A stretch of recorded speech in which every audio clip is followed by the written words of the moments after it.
Okay. الحمد لله والصلاة والسلام على رسول الله وعلى آله وصحبه وسلم تسليما كثيرا. So, Alhamdulillah Rabbil Alameen, Allah have bestowed upon us the blessing of coming to the time that we have opportunity, we have a chance to seek knowledge, right? It is a great blessing from Allah Subhanahu wa Taala, and we started the book of Psalm, and we took the last chapter and the first chapter and the second chapter and part of the third chapter, which of course is so relevant to our time because Ramadan is around the corner and we have to get ready. This is one of the things that scholars mentioned as a preparation for Ramadan, to be full aware of the rulings of Sawm, right? To be a man of knowledge, a man of knowledge. So when Ramadan comes, you wouldn't be in trouble asking about something you have already done. But that's actually what happens. People do, and then they come to ask, I did such things. Is it now still, what do you call, did it make my song void or what? So we need to know first. And the knowledge, my dear brothers, always you know that. Always you have to put in mind, knowledge is the first step of ibadah. Seeking knowledge is a ibadah. You agree? Seeking knowledge with sincerity, it's a great thing. You know what? Let me say to you what one of the scholars mentioned. He said to spend the whole night, to spend the whole night learning my deen is more beloved to me than praying the whole night. You know why? He said because seeking knowledge, first of all, you will benefit yourself. You will be able to correct your ibadat. You will be able to protect your iman. You will be able to have a strong shelter, right? Against the fitan of the dunya. Not only that, you will be a beneficial for others. So this benefit will go beyond yourself.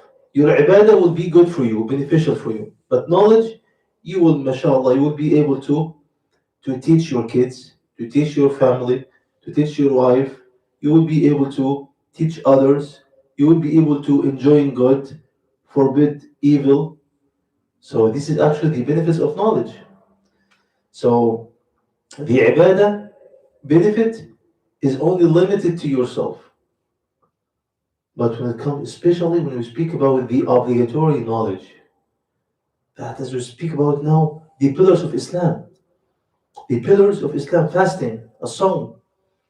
And the Shaykh, Hafidhahullah, to just delve into the topic very quickly, he said the Bab fi mufsidat al-sawm.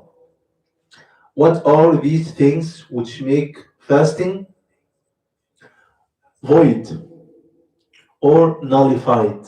Right? We mentioned how many things last time?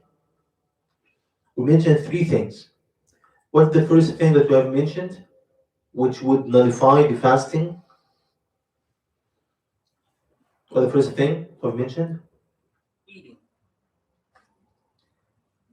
The first thing is eating, of course, but the first thing is not eating here, based on this, because he started with the worst thing, which actually requires, if somebody does it, somebody does it, right? It will require for him to make up this day and to do it, to expiate, to make kafara, which is what? Having sexual intercourse. Al-Jima'a. We mentioned that before. And the hadith, authentic hadith, As we mentioned, the story of Umar ibn Khattab radiallahu anhu, and another person, right? He went with the Prophet sallallahu alaihi wasallam, and he said to him that he actually committed, he did such sin, right? And the Prophet sallallahu alaihi wasallam, he commanded him to do that this kafara that we have mentioned. What is the kafara? Whoever nullified his fasting by this thing, by jima', the sexual intercourse, he would have to do what? He would have first to make up this day. What else?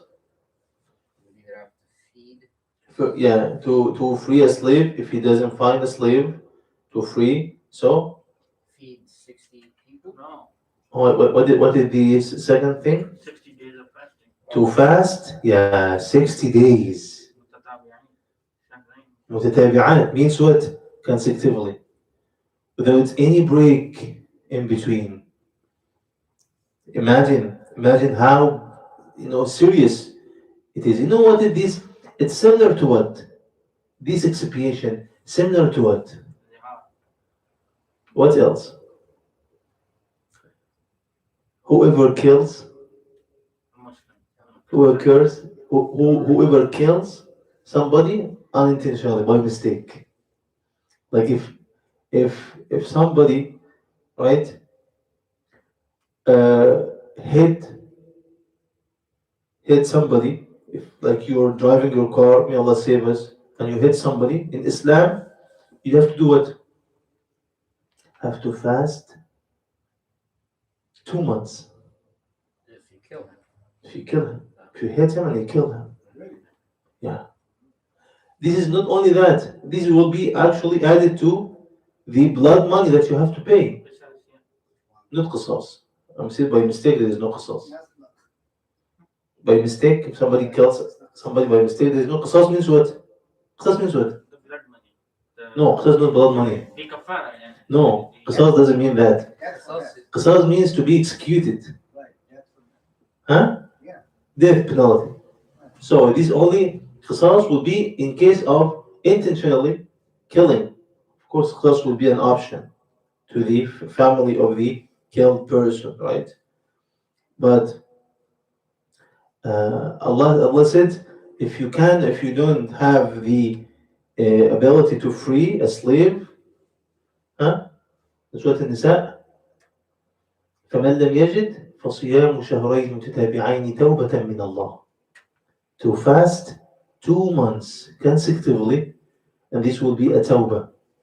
So plus paying the blood money, which is a diya. You mean a diya means a diya is the blood money. A diya in Arabic means a diya, right? A diya is a blood money, as well as fasting 2 months. So when it comes to breaking one day in Ramadan without a valid excuse, and Allah says to you, you have to fast 2 months, right? This is actually something very serious. So he said here, we mentioned that before, right? And then you said the second reason, which make the second thing, which makes the Psalm nullified is what? We said first of all, there's a statement which says لا حياء في. دين. This is a mistake that I was waiting to hear. I said لا حياء فيه, he said الدين. لا حياء في الدين. الدين is full of حياء. No, I mean, As instead the deen of is- asking. So it's not a deen, because this is actually the famous statement that they say there is no حياء, no shyness in the religion. Why the Prophet ﷺ said حياء is part of Iman. الحياء من الإيمان. Shyness is what is part of faith. Huh? So what did he write at the accurate statement? He said لا حياء في العلم. في العلم. There is no shyness. Means shyness is not something good when it comes to knowledge. To ask, you need to have knowledge. So you need to ask. Sometimes if you don't ask because you're shy, you would still you will stay ignorant. Hmm? No. One of the Sahabiyat, she praised the women of Al-Ansar. What did she say? رحم الله نساء الأنصار. Aisha, رضي الله عنها, she said that. رحم الله نساء الأنصار لم يمنعهن الحياء أن يتفقهن في الدين. May Allah have mercy on the women of Al-Ansar. The haya, shyness, didn't prevent them from being fuqaha in the religion. Didn't stop them from seeking knowledge. Right? This is the right word. He said the second is, he said ejaculation. Right? This is the second thing which will require what? Which will nullify soul. Intentional. Yeah. Of course, with lust. Without lust, it's Ejaculation and No, it means that's unintentional. Like intentional. We said intention. Like this is, we're not talking about daydreaming. Or like wet dream. Sorry, wet dreaming. Huh? No, wet dreaming is different. Unintentionally, your song is valid, right? Somebody he slept during the day and then he woke up and he, of course he found himself, obliged to make ghusl, right? So this is not something. This is not one of the things which nullify wudu, right? He's excused. His song is valid. It's okay. We speak about intentionally, by any way, right? Whether haram or halal. But even whether what? Whether haram, like someone who does haram thing, right? Looking to something, right? Watching something, right? Or having any haram way, or even halal, right? He's married and he, this is also something will make his home invalid. And he would have to do what? He would have to do to make up this day, Yes. and also kafara based on the uh, right opinion. There are two opinions in that.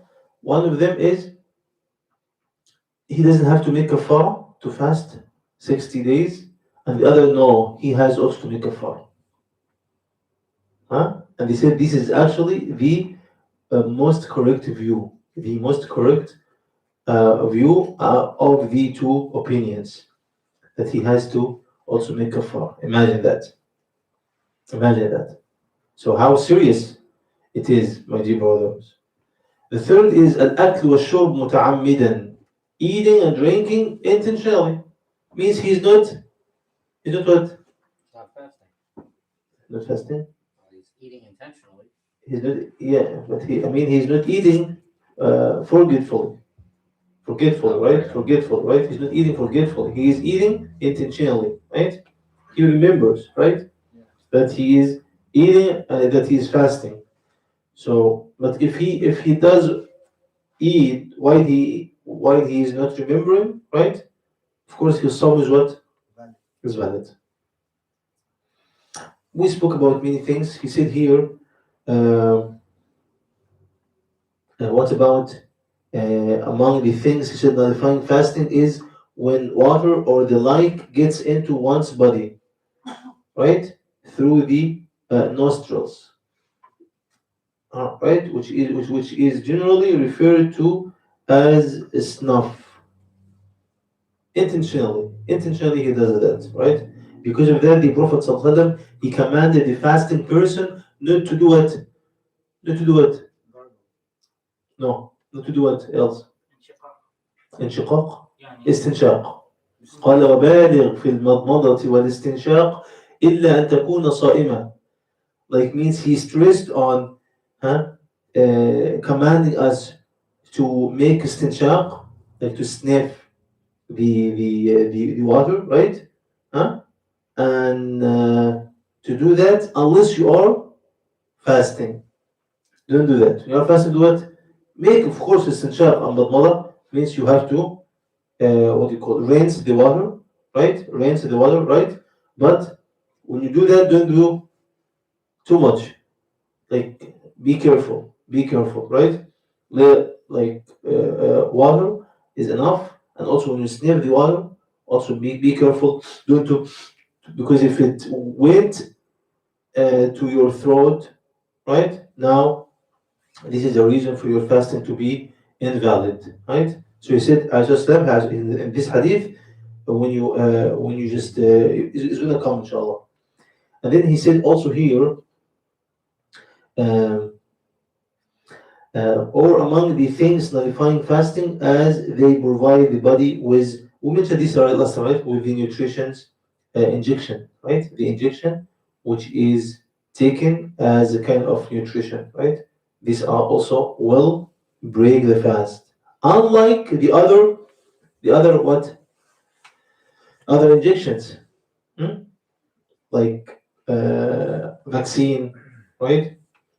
They don't actually break the fast. They don't break the fast. Hmm?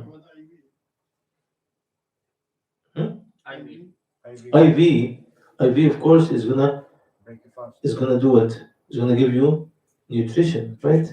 Uh, so it's gonna break the fast. Of course, if the person is sick to the point he needs IV, of course he has an excuse now to break his fast, right? And to make it up when he is able.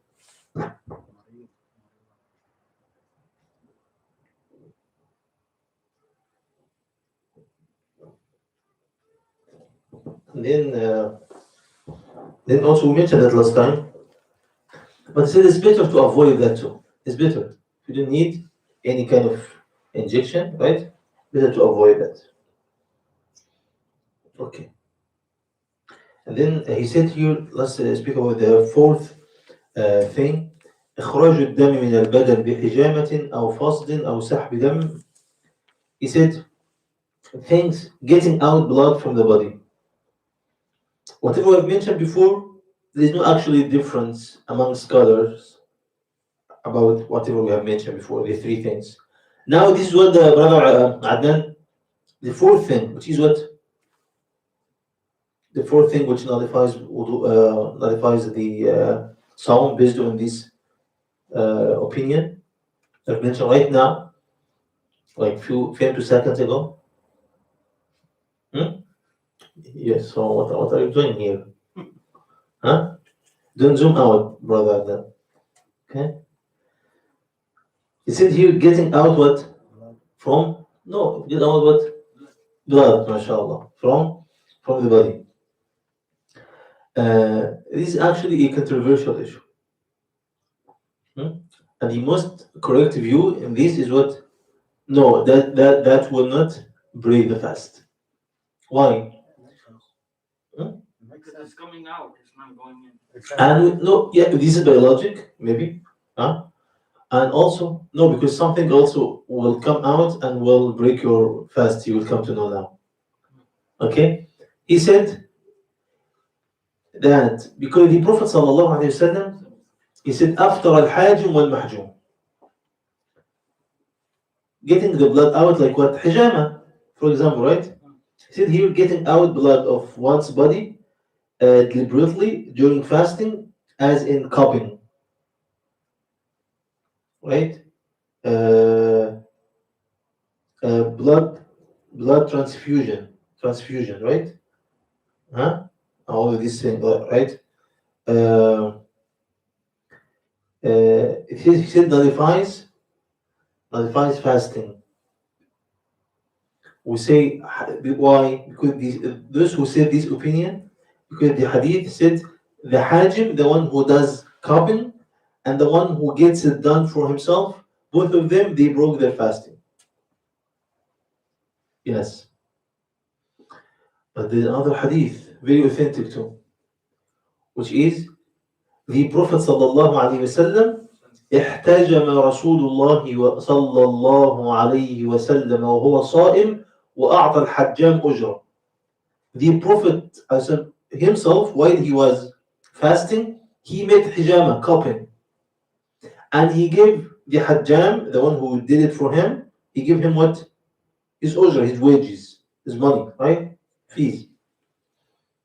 So how can we reconcile between these two hadith? How can we reconcile between these two hadith? Say he was voluntary. It was voluntary. Doesn't make any no, doesn't make any difference between voluntary fasting and obligatory fast in general, right? The scholar said, of course, the hadith, which is the Prophet ﷺ, he did it, is so clear. So now we need to understand the other hadith. Huh? Which means after al-Hajj means he will end up breaking his fast. That will lead him, most likely, to break his fast. Right? Why? Because he's gonna be very weak. Right? This is most likely most of those who donate. They donate blood. They give blood in for like to help others, to save others' lives. Right? When they do that, most of them sometimes they need to get some juice and fresh. Right? Some like after they donate that, because you will become weak. So they said that will end up not itself. Right? This for the one who does it. What about the one who, for the one who gets it done for himself, right? What about the one who does it? The one who does hijama himself. What is the meaning of he already broke his fasting? They say because they used to use their mouth to withdraw the blood. So might lead also to what? Uh, so the blood will come. So they said this hadith means it might lead to that. But itself, if you can avoid any, like if someone did it and he was okay and he didn't need to eat or drink or anything, is okay. So his fasting is okay, right? And it's very important to know this, right? So that because the hadith is so clear now. Other hadith, the Prophet ﷺ, he made hijama and he gave the hajjam what? Ujr. Okay, he made the hijab, he made the covering himself while he was fasting. Sallallahu Alaihi Wasallam. Okay. He said here, um,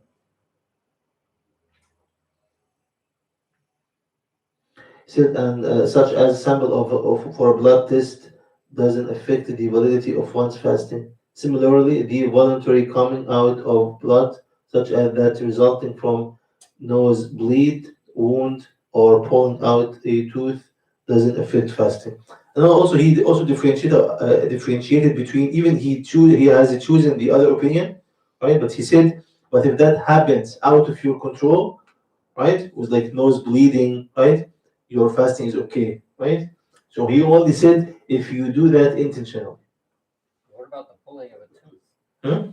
He said that is if you No, do I know that. that. I have a question about that because He said it's okay. You can choose to pull the tooth or not. Look, we already said what is the most correct view. It doesn't even break the fast, whether you do that intentionally or unintentionally. So you didn't even to ask about that. Because this is his opinion. He said no. He differentiated between that. Sometimes you need to actually take your tooth out.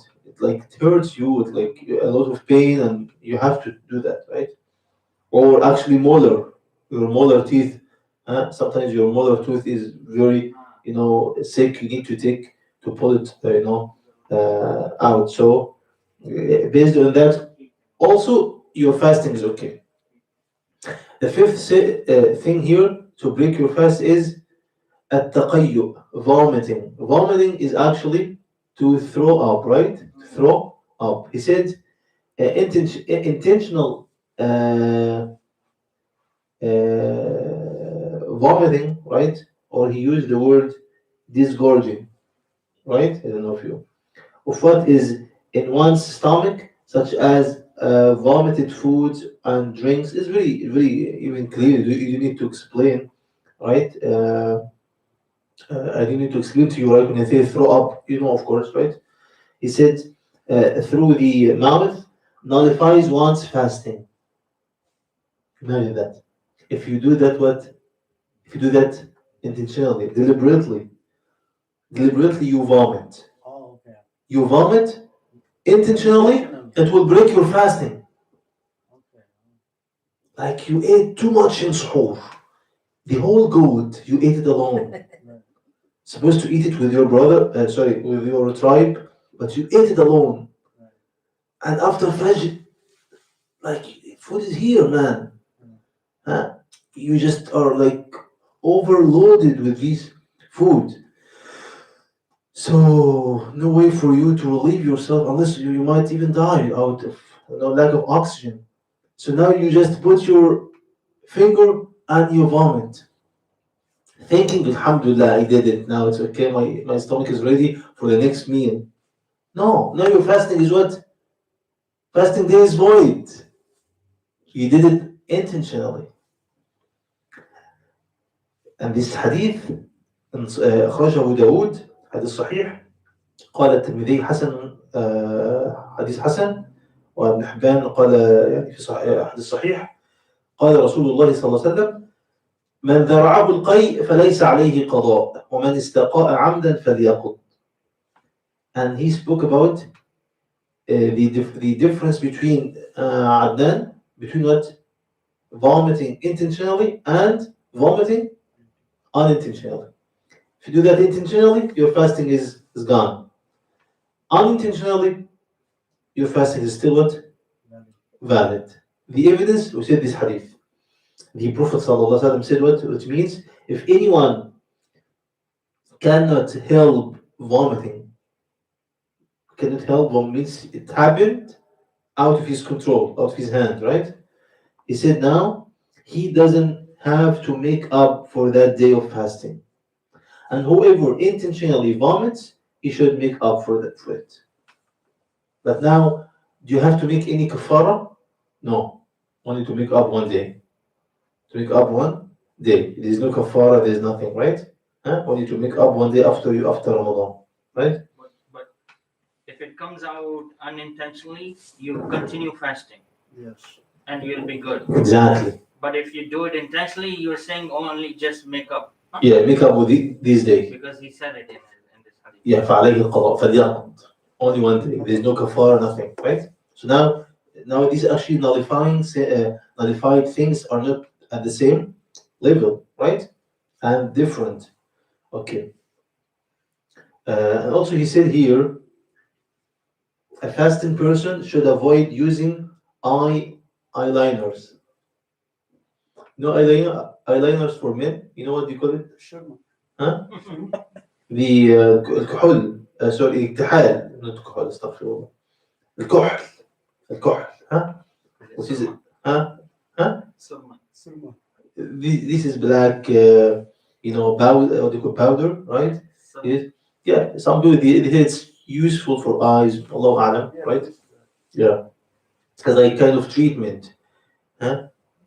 Some people use even eye drops. He said, avoid that. Avoid that. This is a controversial issue, by the way. Some scholars said eye drops will break your fasting, because you say the eye. You're a doctor, of course, you know the eye has a channel to the throat, and sometimes you put eye drops and you feel the taste, right? It goes to the nose and then Right? Because the nostril, without a difference among scholars, without like a doubt, of course, it's a channel. So because that when you just make hadith said what, when you rinse the sniff the water, be careful. But the eye, some scholars said yes, some scholars said no. He said here it's better to avoid. Better to avoid, right? And then he said here, ولا يبالغ في المضمضة والاستنشاق. And he said also fasting person shouldn't exceedingly rinse out one's mouth and nose with water during ablution. For example, as water may enter one's throat, the Prophet ﷺ said what?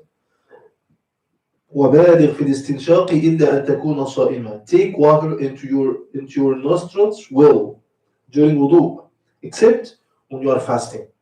When you're not fasting, make sure that you take enough water, right, to clean you. But if you're fasting, no, don't do that exceedingly, right? Be careful. Huh? Be careful. Same thing when you're rinsing your mouth, you cannot take water all the way to your throat. Which is sniffing. No, I mean when you're No. even rinsing You your also your mouth. mouth too. Some people Yeah, do that. They But take you, all the- yeah, but you, yeah, because your mouth you can control, more, but your nose is very, difficult to control sometimes. Yeah. So be careful. Huh? Sometimes Gargle with the. gargle, yeah. It's like No, gargle, of course, no way. No, Gargle, gargling is no. allowed. No, gargle is not allowed because gargle, It's more dangerous than sniffing water. exactly, because gargle means you try, your even your goal is to let the water comes here to your throat. Right. So this is even your goal. So So now you're breaking your fast you cannot intention. take water and go like this. You No. just water and just clean and throw it out. Water just here Mm. in the cavity of the mouth, and that's it, and just throw it away, and just don't even take a lot of water, right? Because usually, yeah, I try to rinse my throat also and this and that. So it's not. So if this is your habit, try to stop from now. That's when your Ramadan comes. Sometimes you do that, Yeah. habitually, No. without even thinking. But anyway, if you do that unintentionally, it's okay too. Means not okay. Means your fasting is still as if you ate unintentionally because you forgot. You drink unintentionally. Swag. Can you use swag when I'm fasting? Yes. Yes. Yes or not? Yes. Alhamdulillah, you said yes. Barakallah, because many people they say no. But swag, you can use swag. It's sunnah. It's even mustahab, preferable. He said here, as for using the swag, it doesn't affect the validity of one's fasting. Rather, using the swag is desirable and advisable. Advisable means it's not only just it's okay, but it's also what something good to do and preferable to do, right? He said whether one is fasting or not, at the beginning and end of the day. Some of these scholars they said no, you do that only at the beginning of the day, not at the end, because they say you know what, the smell, the odor of the fasting person, is what is greater in the view of Allah than what? Than musk, right? Correct or not? Authentic hadith. Yes. Right. But that doesn't mean you keep it. Means what? Means you try to change it, right? To change the. But that means if it happens out of your control or out of your like you cannot even remove it, but you cannot even harm others, right? Harm other with this. The Prophet ﷺ, he was always taking care of his smell and mashallah sallallahu alaihi wasallam, he's the best, right? So taking care of that, there's no any say to stop you from using swag even in Ramadan. How can you use the toothbrush? Yes. The toothpaste. No, toothpaste. Toothpaste now, of course, has flavor, and this flavor might penetrate, like accidentally. So, don't do that. Use it before Fajr and after Maghrib.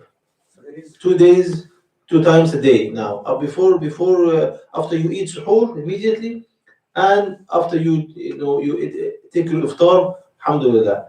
Within the whole this day, you use the swag, or you can use the toothbrush without toothpaste if you just like, right? What happened if it gums bleeding? Gums, your gums Misfire, bleed. if it was what happened if it gum bleed? you just clean your mouth. It's not gonna. Don't do that. Don't just don't swallow the blood intentionally, and make sure the swag doesn't crumble. Doesn't crumble like swag is good has a good quality. So when you use it, it doesn't crumble to small pieces. So these small pieces might go to your throat and now right. But the point of breaking fasting is not only by food and drink. If someone eat sand or dust, will he break his fast or not? Of course, he's gonna break his fasting, right? So anything will break your fasting if you do that intentionally. Actually, swag is okay to do that anytime during the day, right? But make sure the swag has a good quality. It doesn't crumble, doesn't. Uh, but if it happens, he said here, um, he said, and according to the soundest opinion in this regard. In addition, if dust or a fly enters the mouth of a fasting person, it doesn't affect the validity of his fasting, right? Because of course it's something out of your control, right? Like sometimes like sandy weather, right? And the air is not clear, is not clean. So now it's something out of your control. So it's okay. He said there are certain things or matters that fasting person should avoid, such as lying, telling lies, backbiting, and insulting. If anyone insults him, his reply should be what? in the soil. Inni sa'im. I am in a state of fasting. Whether to say that loudly or to say that quietly. If in Ramadan, say it loudly because everybody is fasting now. There's no room for showing off. You have to fast, right? There's nothing actually. I'm fasting. But if it's like and you say that also loudly to remind him because he's also most likely he's also fasting. He's also Muslim, right? So just to remind him we're fasting. It's supposed to be discipline. So out like if it's not Ramadan, the voluntary days, if you wanna say it like to only remind yourself to be patient, it's okay. So he said also because it's easier. Unfortunately or sadly, there are some people for whom abstaining from food and beverage is much easier than refraining from the evil words and deeds they are accustomed to. It's easy for them to stay away from food, but it's not easy for him to keep away from backbiting, right? He said we should also be careful. That was why one of the Salaf early, the early Muslim scholars, right, said the easiest part of fasting is abstaining from food and drink. This is the easiest part of it, is to stay away from food and drink. But fasting is not only that, to stay away from all the Jabir ibn Abdullah said, إذا صمت فليصم سمعك وبصرك. When you fast, let your hearing fast, let your eyesight, let your sight fast, right? And try to make the day of your fasting and the day of that you're not fasting, they are not the same. Try to make sure that the day of your fasting is you're more dedicated to ibadah and adhkar and tasbih and istighfar, right? I have a question, Sheikh. It says, does Bakhur or Misk break your fasting? Bakhur? Bakhur or in Misk? Does that Musk, Yeah, musk. musk. Bukhur, which is a scent, right? Bukhur, Incense, I think he's referring to. yeah, Incense. or incense, right? Sometimes the bukhur has weight, or in like they say in chemistry like the molecules of it, like they have is like very. If you put like the bukhur, if you focus this steam of the bukhur, right, it might consist after a while something you can touch it, huh? Like it's gonna consist what pieces, huh? So they differentiate between bukhur, incense, right, and the perfume, right? The perfume which like fly, which even sorry, which evaporates, which doesn't have what you call like its molecules. You can't even touch it, right? So this is the difference. So bukhur, sniffing the bukhur intentionally, they said that will break your fasting, right? Because if you do that, that will collect the molecules of the bukhur in your throat, and you will have kind of things entered. There's something entered. Unlike the perfume, you smell, huh? If you just take this perfume and smell to the like 100 days, it will be the same amount. It's not gonna be go. It's not gonna go anywhere, right? You only smell it. But the bukhur, no. If you just once you do that, because you have to burn something, right? And this actually, when you burn this wood, right, or So it will go somewhere. So it's going to be transformed from a shape to another shape. The bukhur will be transformed from the shape, like hard shape, to the what? Smoke. The smoke. And this smoke has what? Has mass. It has this is the word I was looking for. Has a mass, right? This is a mass, but this mass you might not see it, right? But it will be actually it would be after like long time it would be even what you consistent or collected Concentrated. or if you of course if you concentrate like so they said if you're like passing by and someone is like having bukhur, it's okay, right? It's out for but don't go and try to intentionally try to smell it. This is not something actually to be done. So Right? what if you use it at home as an air freshener? If you burn it at home as an air freshener, Don't do it while you're fasting. and you're fasting, It's better not to do that like in a like closed room, in a closed area, because that is also be concentrated. It would have its own mass. You can use any other thing, right? Yeah. Right. If it's in the air, like open place, inshallah, there's no problem. But don't even go there intentionally and do that intentionally. Yeah. And he said you have to fear Allah subhanahu wa ta'ala and stay away from all of these haram things, right? And to know Allah subhanahu wa ta'ala is watching over you and He's watching you every time. He said, for example, here, a fasting person should fear Allah and realize His might and magnificence at all times and in all circumstances, preserving his fasting, and avoiding the things that nullify it, so as to ensure its validity and what do you call acceptability, right? Furthermore, a fasting person should keep on remembering Allah, reciting the Quran, and performing as many obligatory acts of worship as possible. The Salaf, for example, used to keep. The word Salaf means what? Anybody knows? Scholars of old, right? The Salaf means what?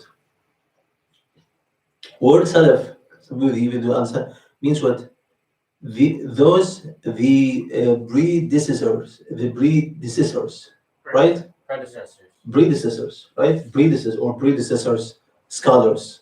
The scholars of the Sahaba and Tabi'een and the Tabi'i Tabi'een, right? So the predecessors, scholars who came before us. So when you say I am Salafi, means I follow them. This word has been hijacked, right? But by many people say Salafi or a very bad word. Salafi means the one who claims, he might be truthful or not, who claims to be following those Salaf, the scholars who were the Sahaba, the Tabi'een, those who came after them, right? Of course, some of them claim and he's not actually following them. He said, then he said, what he used to do, some of those scholars, he said he used to keep to mosques while fasting, stay at mosque while fasting, so as to preserve their fasting and avoid backbiting, as they used to say. In addition, the Prophet ﷺ said, listen to this hadith. He said, "من لم يدع قول الزور والعمل به فليس لله حاجة في أن يدع طعامه وشرابه." Hadith in Sahih Bukhari. قال صلى الله عليه وسلم, which means whoever doesn't give up evil speech and related deeds, Allah is in no need of his living, his food and drink. Means Allah will not accept his fasting. There's a difference between your fasting is valid and your fasting is what? Accepted. It might be valid, but it's not accepted. Means valid means what? You don't have to make it up, but no reward. Right? You got it? You got the difference now between what? Between what? I mean, Your fasting is valid, right? Or is accepted. We cannot say is it accepted or not. Allah knows best, right? But we can say valid or not. Because valid has things that we know from the Prophet ﷺ, from Sharia, right? He said here, so after this, I said this is because seeking Allah's pleasure and drawing near to Him through abstaining from lawful desires during fasting must be preceded by general abstaining from unlawful ones, such as lying, oppression, aggression against people's lives, proprieties and honor. It was narrated on the authority of Abu Hurairah radiallahu anhu as marfu' hadith that the Prophet ﷺ said الصائم في عبادة ما لم يغتب مسلما أو يؤذيه. وعن أنس من صام ما صام من ظل يأكل لحوم الناس. The fasting person is in a state of ibadah as long as he doesn't backbite or hurt a Muslim. Moreover, it was narrated also that he doesn't observe fasting who continues eating the flesh of people. Right? You stay away from eating the halal food and meat and beef, right? Halal because you're fasting, and you start eating the flesh of your brother by backbiting and this and that. So in a word, since a fasting person abstains from things unlawful only during fasting, he should, with greater reason, abstain from the things which are unlawful at all times, as so as to be among the true observers of fasting. Right? Now, we're gonna take like a little bit from the next chapter. Is there any question here? Yeah. It says, if question from one of the brothers says, if my work requires 150 miles travel, is it okay to break fasting and make up for it after Ramadan, if it will happen most of the month? So I can look. We are gonna stop here actually because we have only 2 more chapters. So tomorrow we're gonna take the one of them, and then next week, inshallah, which is the last week, we're gonna take one more. So alhamdulillah, now we're gonna finish before Ramadan. One more thing here, certificates will be given like first time. This time I'm gonna make it easier for you because of the circumstance of Ramadan. Only will be given to those who watched whether live or after that the videos, whether they attended the masjid or even live or even after that you watch the lectures, right? If you watch everything, of course you're gonna say we trust all of you. So whoever says yes, I watched the whole book of fasting, right? Now this is the 3rd time, 2 more times inshallah. So the total will be five lectures, right? If you finish all of them, inshallah, so that you say that I already, alhamdulillah, listened, watched. It doesn't have to be live. Okay, inshallah, you will be given the certificates that you finished the book of fasting, inshallah. Okay. Contents of miswak right before salah, I can swallow. No, what do you mean by before What salah? I'm doing, I feel like it's, When you're fasting? yeah. Of course, don't swallow it. No, of course not. Use Then any I tissue. shouldn't be using miswak. Use any tissue and use it, or use miswak when you are making wudu, right?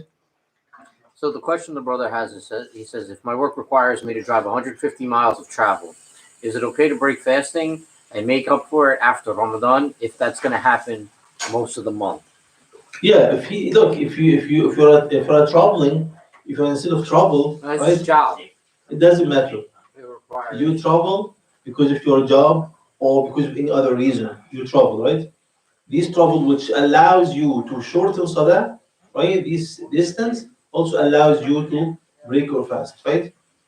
What about So it's up to you now. You can break your fast if it's going to be hard for you to fast.